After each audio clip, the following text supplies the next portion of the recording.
Now, some barefaced opinions about beauty contests in the last edition of the talk show that's not for the faint-hearted, The Warehouse.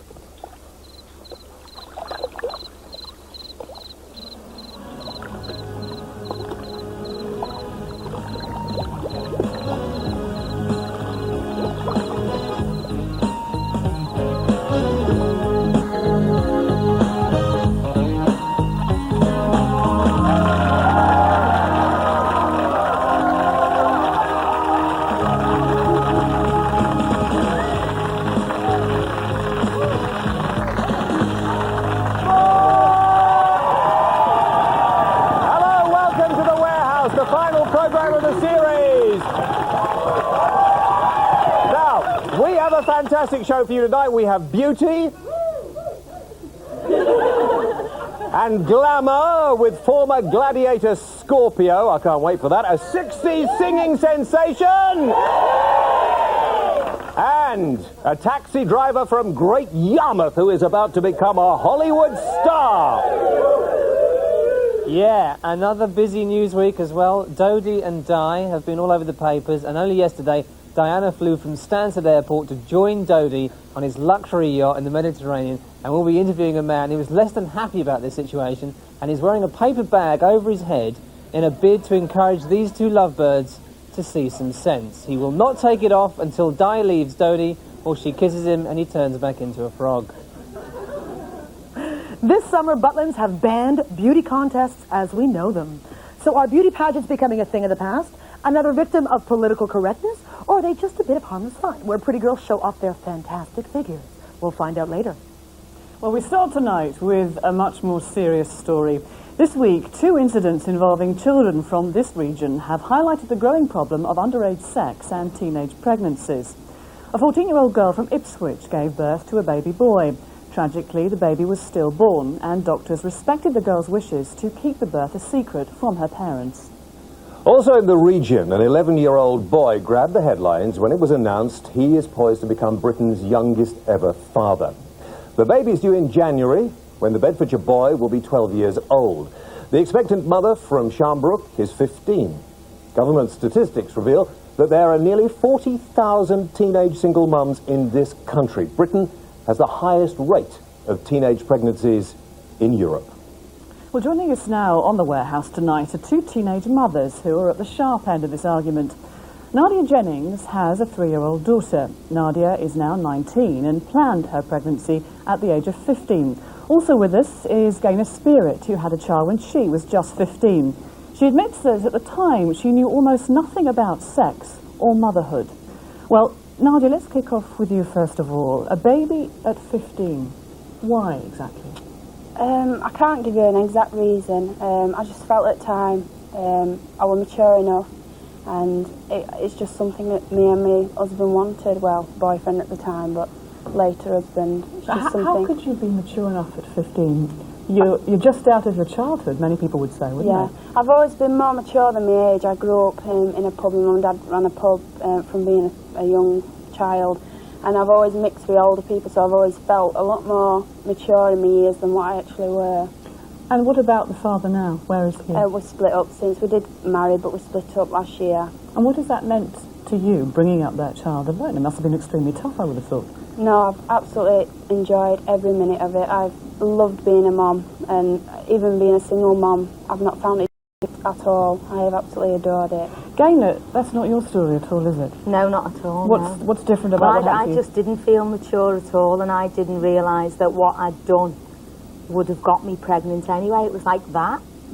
It wasn't even that good. It was just like, it was just like, trying at sex that you don't think is going to be the real thing. It was never the real thing. It was never, going to be an engagement, or this is the man, or it was just, a teenager that didn't know anything else and found herself pregnant. Is 15 too Far young? too young, Why? yeah. Why are you too young at 15? It's too young because you're only a child, and you end up with a child, and it's basically you're both rearing each other, really.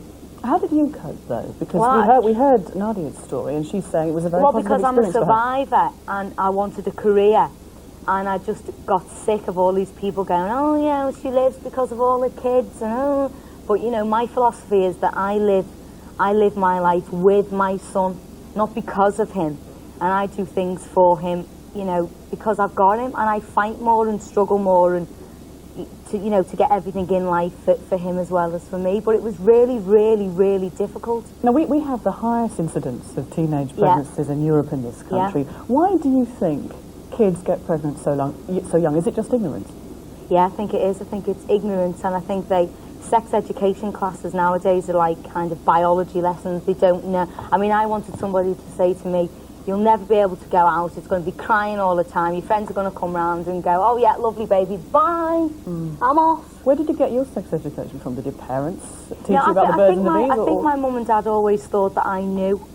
I think because I was streetwise and knew everything and, you know, was witty and smart and whatever, but, you know, they always thought, oh, she knows, or possibly were too embarrassed to, you know, even mention it to me. You'll be very honest about your own experience of teenage pregnancy, but Nadia's experience was very positive. What do you think of the way she feels about her child? Because Nadia wanted the whole deal. She got it as well. You know, she got married and she planned to have this child and she got married and whatever. But I still think it's too young. I mean, for a 15-year-old to be pregnant is just like the most immense thing you can go through. I wouldn't lay childbirth on a 15-year-old girl. I really wouldn't. Nadia, you're too young. Far too young to have a child at 15. What do you say to that? Well, I can understand what she's saying because a lot of 15-year-olds, I mean, a lot of girls I were at school with, they were very mature, but I felt ready to take it on and I found it easy. And I mean, childbirth, it's a very, very painful experience, but it's also a beautiful experience. Nobody, you know... It's a beautiful experience, certainly, but it's also an experience that has to be paid for because you were on income benefit for some of the time. Arguably, you're not fit to have a child unless you can afford in some way to provide for that child. That's what many people might say. I mean, why should the taxpayer, if you like, pay for your child? Well, at the time, I mean, my boyfriend was working, he had a good I was still in school. I did do all my exams and I passed them all.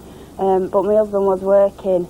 He had a good full-time job, and then obviously he's worked until we're splitting up, and then I've been out of work. I'm at college, or I'm starting college in September to, you know, find a better job when she goes to school. Well, I know we're getting reaction from our audience, and James has been finding out what they think. James, over to you. Okay, well, 13, 14, 15, is it really too young to become a parent? What do you think? Well, I think she's going to have missed out on an awful lot of her young life, you know, and all the fun that you can have when you're 15 years old. You know, responsibility comes when you're older, and if you lose out on your youth, how are you ever going to catch that up? What age did you know about sex? Do you remember? No. You don't remember, No. or are you just being coy? I suppose probably about 15. Oh, come on, you must have known how you would get pregnant at the age of 12. I led a very shortly No? childhood. No, seriously. What about you? I mean, when did you have your first sexual experience? Why is that funny? I mean, that's, you know, I just sort of, was it... Let me put it easily for you. When did you first know? When were you first aware? How old do you think you were? What happened? A very sheltered childhood, I think. So I probably found out that in biology lessons at boarding school. Perhaps. Really? I see.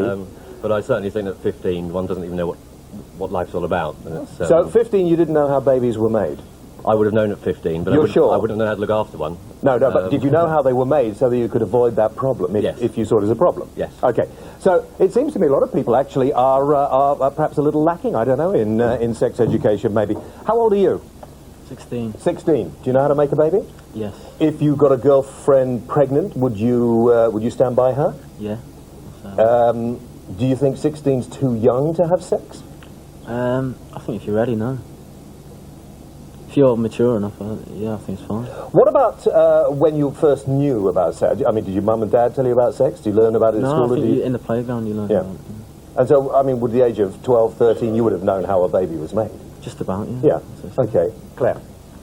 Well, we've been hearing a number of opinions from the audience, and to take this discussion on, we're now joined from Norfolk by Lady Olga Maitland, who's the former Conservative MP, who thinks we need to take the emphasis off sex education and back on to family values. Also joining us is Charlotte Owen, the agony aunt at 19 magazine, who believes we need to arm children with as much information about sex as possible.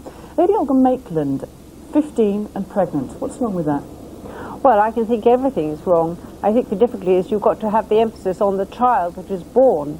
That child has rights. That child has a right to two parents, a mother and a father who are married to each other, committed to each other, and committed to their child and the rearing of that child. There is a great danger that when you have a 15-year-old alone, trying to rear a child, she's almost going to treat it in a way like a puppy for Christmas. Nadia, it is an enormous responsibility. If I could just bring Nadia in here, treat it like a puppy for Christmas. Many teenagers want something to love. Why don't they just go out and buy a dog or have a doll? No, it's a totally different thing. I mean, having a puppy, it's a puppy, a baby is a human being you have created. And saying that, I totally disagree with you, because I know from experience how I felt when I had my daughter, and I love her to bits, and I always will. But you see, I totally accept you love, cherish and adore your child. But the difficulty is your child has rights, and the rights are to have a father, an active father in their life. Father, yes. But continually, so with two mature people who are able to look after every possible eventuality. Isn't that the ideal? I mean, isn't the reality, though, that for many people there is no father for all kinds of reasons? But that's not an excuse to suddenly say, I want to have a child. What we ought to be looking at, and what society should be saying, is this is not acceptable. We should have an absolute as to I don't having understand what isn't children acceptable, born though. I within don't a understand what married isn't acceptable. context. I don't understand what isn't People acceptable. in the 30s, 40s, 50s are splitting up, and children are left with just a mother. I mean, it don't make any But the difference whether you're interesting thing 15 is, or 50. there's been many, many studies to show that children who are born in this, what I call, frankly, a chaotic domestic situation, do not flourish so well. They don't do so well in school. They're much more unsettled. If I could bring Charlotte in here, because Charlotte, I think it's important that we hear her point of view. If I could just bring Charlotte in, you get letters from teenagers all the time. I get thousands of letters every year. Let's just go back to where we began, if you like, and that is sex education. What is going wrong if teenagers are getting pregnant, if we have the highest rate of teenage pregnancies in this country? Why is that the case? Yeah. Are the parents to blame? I don't like to use that word. Is it the schools that aren't doing the job that they should be doing? I think however good a relationship you have with your parents, you often can't talk to them about sex. And I think schools' sex education is just so patchy around the country that a lot of young people are already having sex by the time sex education has actually reached the classroom, or they're playing truant on the day you're doing the birds and bees, and so they miss out on it. But many people might say that magazines like yours are to blame because you talk frankly about sex. You almost encourage sex. I certainly wouldn't say we encourage it. I mean, what I'd say is that I get thousands of letters, as I said, every year from young girls who don't know how they get pregnant, who think because they've had sex and it was the first time they won't get pregnant, or if they use a Coca-Cola as a douche, they won't get pregnant, or if they do it standing up. I mean, all those old myths from around 20 years ago are still flourishing. Lady Olga Maitland, there is an awful lot of confusion about sex. This government has specifically said that they don't think that teenage mothers particularly should be stigmatised. Arguably, that wasn't necessarily the case with the last government. What can be done to arm teenagers with the information that they need to make those choices? Well, I think the real choice is the ideal that should be promoted above all else, that children are born with the context of marriage. And we have come into a situation when it's almost an embarrassing subject to discuss. Part of the difficulty is that teachers in schools don't feel that committed to the ideal of a traditional marriage. They might, either because of their own personal lives, or indeed because the children in their classes are coming from dysfunctional homes. But it's easy to talk about. The difficulty is without being able to hold up this ideal, they won't talk about it. They won't promote the traditional marriage. I'm sorry to interrupt you, but you said that the child feels deprived, or maybe deprived because of the father. Now, you have a child. Has your child suffered because the father hasn't been around? I felt better because the father wasn't around, and I didn't come from a dysfunctional family or anything like that. I came from your ideal. I came from your mother, father, perfect marriage, always been together. They've always been there for me. They've always been there with Daniel.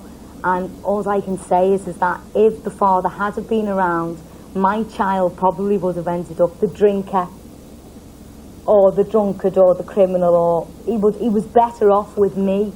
I don't understand what traditional values. I think what you're still trying to, obviously you're tailoring your arguments to your own current situation. I'm delighted that your parents are with you, but nonetheless there is a problem, is that why did you indeed embark on that sexual relationship. And the reason, I guess, is you weren't worried in case you did become pregnant. No, I the didn't know whole idea anything of becoming a about lone pregnancy. parent. She didn't know. I didn't know anything about And pregnancy. why was Because I that? didn't Why- realise Gaynor, why what was I that? was doing. I could have got pregnant from it. Why was that? Why didn't you think that Because if I I have was sex, that I'll get pregnant? naive. I was that naive. And how common do you think that is amongst I teenagers, think that it's naivety? very, very, very common, and I think it's Well- always generally teenage. I think it's just being very patronising to teenagers. Teenagers know a lot more than Charlotte, what you're you think dealing with this day in and day out. Teenagers are ignorant. They don't believe that sex leads to pregnancy. You'd have thought that's obvious. And Why those isn't are it obvious? intelligent girls, like yourself. I mean, they're not. It's because I think one reason is that sex education is actually, people don't talk about relationships, or they talk about sex just sort of by itself. Yeah. They don't talk about So actually having relationships, but not in the sense that you're talking about, because I think a lot of us, even in our 30s and our 40s, whatever, we are having relationships that we think might last, but 10 years down the line they don't. I mean, you don't get a cast iron But I guarantee. think our problem is that we're just not approaching these relationships I think with the we're seriousness moving that they the- deserve. And by I think there is a talking very about real marriage. difficulty. There's a very real difficulty. Society itself should have some absolutes, some benchmarks. What But is that isn't going to acceptable? stop young people Well, having it sex. does. In It other doesn't. countries, which are every bit as No, developed look at as But our if I could countries, just bring, do if I could bring not have Gaynor in, as because many you unmarried talk about fathers as we absolute, Lady do. Olga Maitland, you talk about absolutes, you talk about the way that we should be living. What about the way that many people are living, the way that Gaynor is living or has lived? You see, that just sounds like a sensible adult to me with their own ideals. That doesn't. I mean, a teenager wouldn't even relate to you at all. Accepting this is I'm a not. situation we can't do anything No, about. I'm not a single I don't- parent that slept with someone and ended up unemployed on the dole, or I've now got 3 others to Curly, Larry, and Mo. I'm an actress. I've got a good job. I work. I've struggled to work. I've gone to college. I've got A levels, and I've carried on, and I've done it, but only because I'm a survivor. Well, I'm delighted that you are a survivor, but I still think that the child has rights, and I think we're getting Yeah, but back so round does the in 15-year-old circles. teenager, because the 15-year-old is still a 15-year-old child. teenager has one word, which is the best word of all to protect her interests, and that is to say no. But that isn't Why the do you same, but you just want want But to. it's the I didn't real want to world. say It doesn't no. mean just because you can I was well said. Well, obviously, a heck of a lot of questions raised by this debate. We could go on and on, I'm sure, for many hours to come. Thanks all of you. That's all we have time for right now, but thanks all of you for contributing. Nadia, Gaynor, Charlotte, and Lady Olga Maitland. Thank you all for joining us on The Warehouse this evening.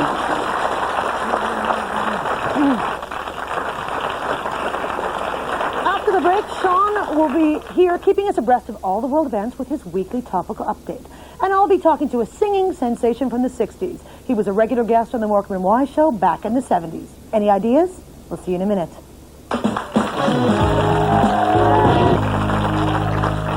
Thank you very much. Welcome back to the programme. Now it's time for my weekly topical update. It is the holiday season. Are you all very happy about the bank holiday weekend coming up? Yeah. Excellent. Hey, listen to the energy. Now, I actually went last week to Amsterdam. How many people here have been to Amsterdam in their lives? Yeah. And I did not heed the advice. Someone said to me, don't overdo it. And stupid me, 3 museums in one day. So you just can't handle it. You've got to space it out. 1 museum per day. Quite weird. If you've been to Holland, you know the Dutch people speak really good English. And do you know why? Well, I'll tell you. Because they get English television. That says a lot about the Dutch, doesn't it? They get English TV and they learn the language. I mean, I get a couple of Dutch channels, right? But it's not really worth learning it, is it? How often in a conversation can you use the words harder, harder, and yes, I'm the plumber? Right, on another note here, in a bid to curb fraud in the travel agent business, right, apparently now, if you get on holiday and the destination doesn't look like the picture in the travel brochure, you get your money back, which is very bad news for Meridian Travel, because all their brochures are in black and white, right? So people just ring up and go, yeah, this place is in colour, mate, we want our money back. Did you see this week, someone dropped a brick on Sean Connery's car while he was travelling down the 316 in Chertsey?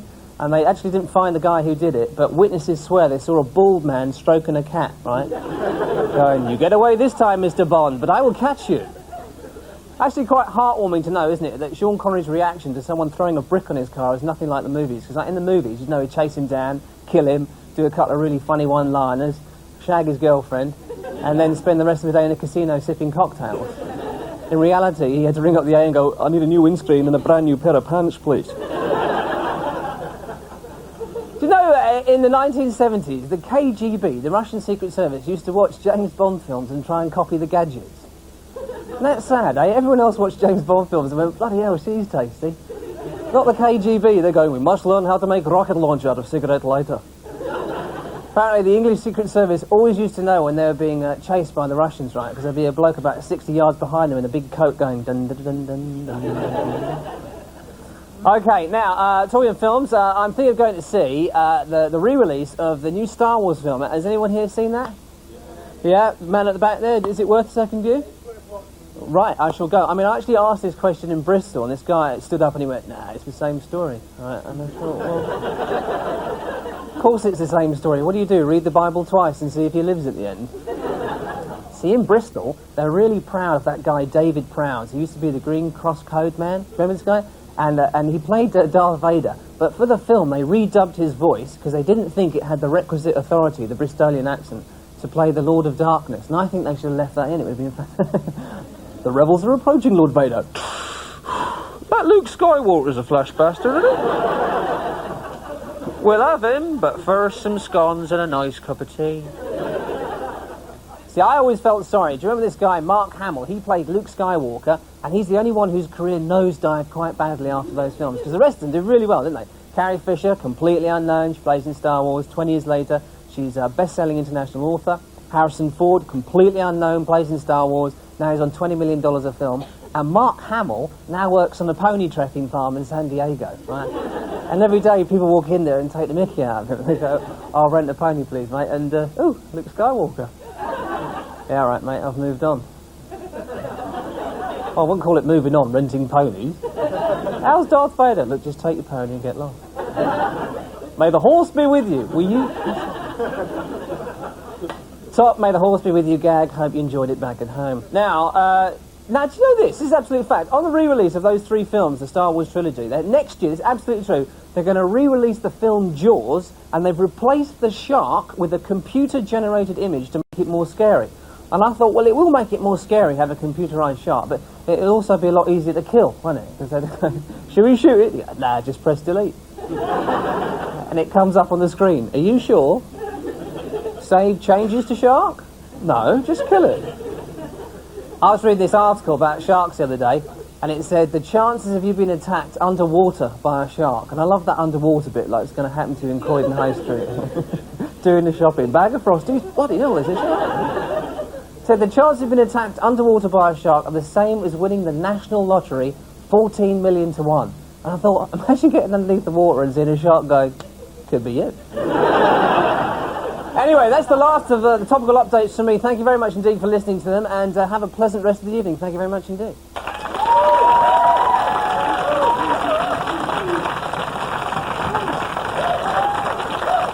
Okay, the time has come to guess who is tonight's star celebrity.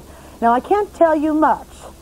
I know who it is, and you don't, as per usual. But to find out a little bit more, please welcome the wife of our mystery guest, Annie. Annie, how you doing, lovely? Fine, how are you? I dig the yellow dress. Just had to say that. I think it's working for you. Now, how did you meet our mystery man? I actually booked him work. Uh-huh. We had no money, so to be taken out, I had to book him work to go out and... I'm not telling you the work. You've got to guess. Uh-huh. Yeah. So basically, it was a smart move to kind of get in good with you then. Absolutely. Did he get more work as a result of cozying up to you? Oh, yeah. Good investment then. Yeah. And how long have you been married now? I'm not going to tell you, actually, but he always says that he could do he could have murdered 3 wives and be out of prison now. So okay. he can work out life sentences. So we're talking about a long time. Yeah, 30 or... How long? Does a murder take? 12 years? You can come out?